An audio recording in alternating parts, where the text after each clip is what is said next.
Kabanata 2, Ang Kamatayan at ang Kabilang Daigdig. Bahagi 1, Ang itinakdang landas ng ating buhay.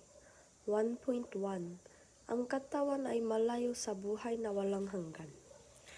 Ang daigdig man ay humihinga at gumagalaw, gayon din ang mga selula ng inyong katawan.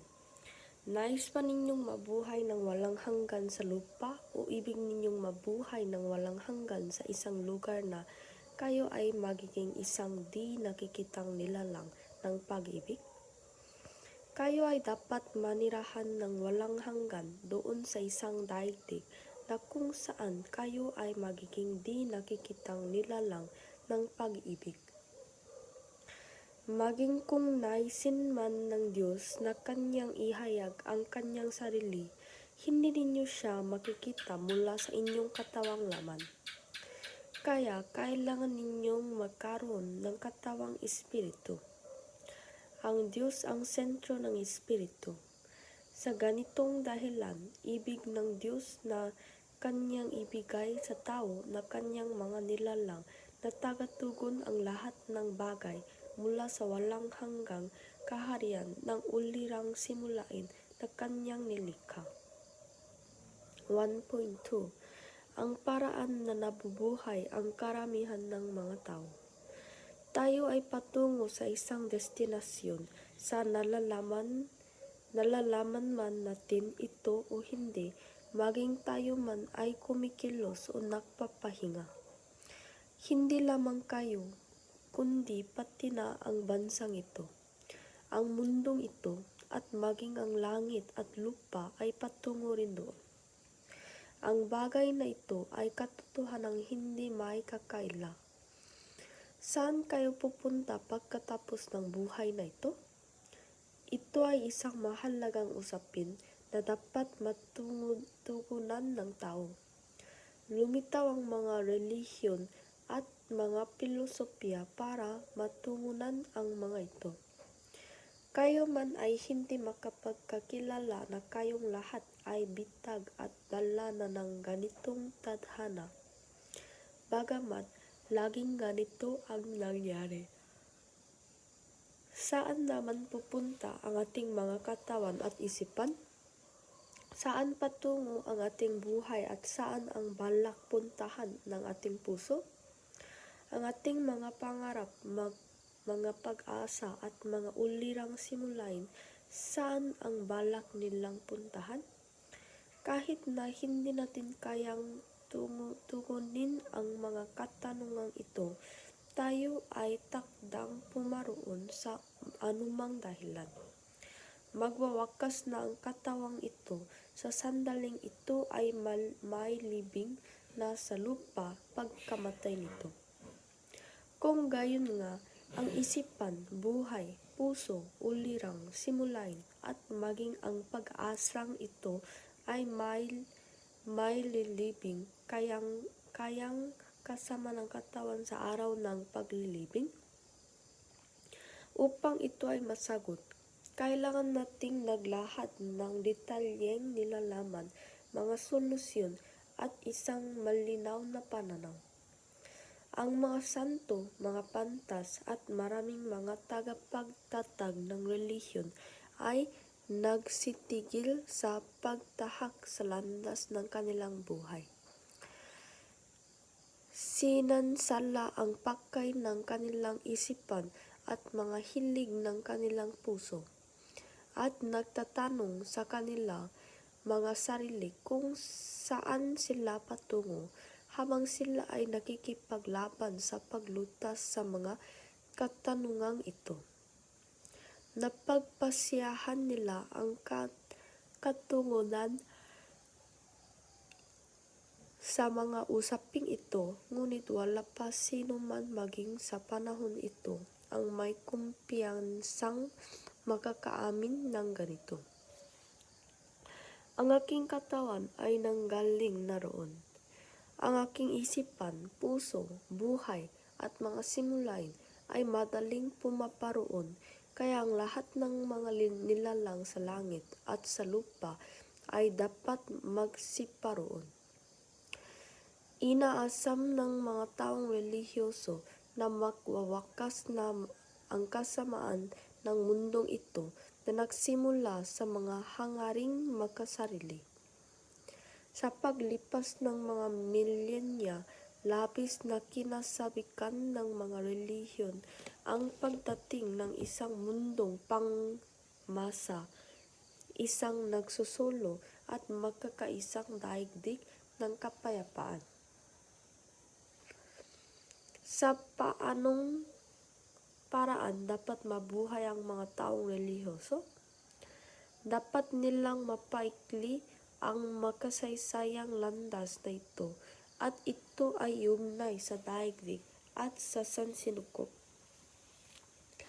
Ang buhay pagkatapos nilang magawa ito ay higit na kasiyasya kaysa sa kasiyahang nakakamtan sa buhay pang mag-asawa. Ang ganitong uri ng pamilya ay isang malayang pamilya, walang ibang magagawa ang gayong uri ng pamilya kundi ang maging isang ganap na pamilya. Kung kayo ay maglalakad sa eskinita ng Myeongdong, makikita ninyo ang mga batang magkakabiyak na nagsusuyuan. Para kanino na kanilang ginagawa ang gayon? Ang sinasabi nila ay upang maging masaya ang kanilang kabataan, na minsan lamang darating sa kanila. Mainam, ngunit sino ang may karapatan sa kasiyahang iyon? Ito ay isang seryosong katanungan. Gaano katagal kayo magsasaya sa buhay? Magagawa ninyo ang ganitong pagsasaya mula sa inyong gulang na 20, ngunit hindi na ito magtatagal paglampas sa gulang na 60, 70 o 80. Datapwat, iba ang landas ng Unification Church. Para sa anong layunin na kailangan nating kumain? Para sa kapakanan ng mundo upang mabigyan na ng wakas ang makasalanang mundo. Gamitin natin ang ating paningin upang linisin ang makasalanang mundong ito, hindi upang maging bahagi ng masama, kundi ang ito ay talunin.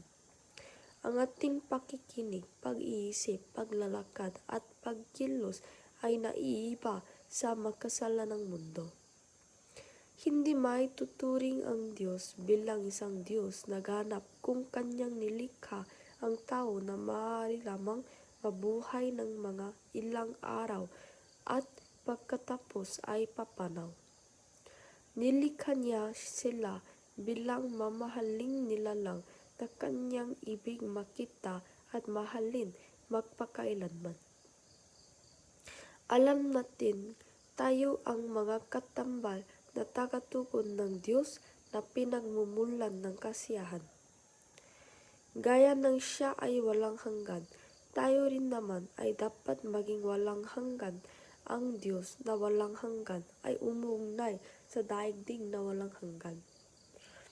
Datapwat, marami sa mga nabubuhay ngayon ang nagsasabing, ako ay mabubuhay ng hanggang 80 taon pagkat yan ang takda sa akin.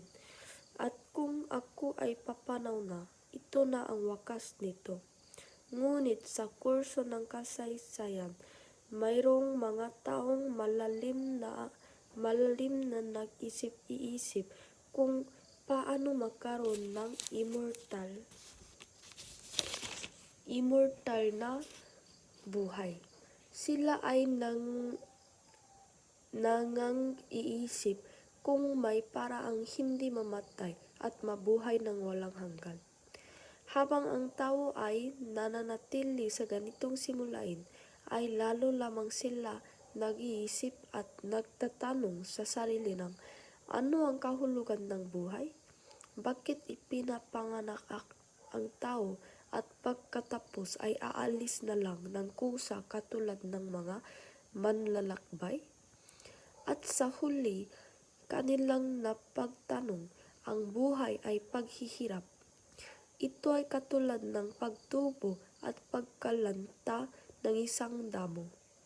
Ngunit kung sila nga lamang ay mabubuhay ng magpakailanman, hindi na nila kailangang mangamba. 1.3 Ang kamatayan ay sadyang di maiiwasan. Isang araw ay paroroon kayo sa kabilang buhay. Ito ay walang duda. Ang pagtuntong ng mga tao sa Korea sa Gimpo Airport ay hindi nangangahulugan na kanila nang napuntahan ang buong Korea. Mula Gimpo Airport, saan tayo pupunta? Pupunta ba tayo sa probinsya ng Jeollanam? O sa Gyeongsang? O sa Pyongan? Mula sa Pyongan, saan naman tayo pupunta? Sa isang bansa. Mula roon, alin ang kasunod? Ang kabayanan. Saan pa ang susunod? Ang kanayunan. Mula doon, kailangan nating mapuntahan ang isang bahayan. Hindi ito madaling gawin. Kung hindi natitiyak ng tao ang kanilang magiging tirahan. Ano ang kabuluhan ng pananagumpay sa sosyal na pamumuhay? Ito ay isang problema. Kung ako ay uutusan ng Diyos maging bukas ng gabi, gaano man ako kadakila ngayon, wala nga akong magagawa kundi ang tumalima. Gaano man kalakas ang gagawin kong pagtutol, kailangan kong pumunta. Ako ay paroroon habang tumututol ng malakas, ngunit ito ay akin lamang gagawin pagkatapos kong magsabi ng tama. Kailangan kong maipakita ang daang dapat puntahan ng buong bansa at ng mundo. Ito ay hahantong sa kamatayan kung ito ay di ko magagawa.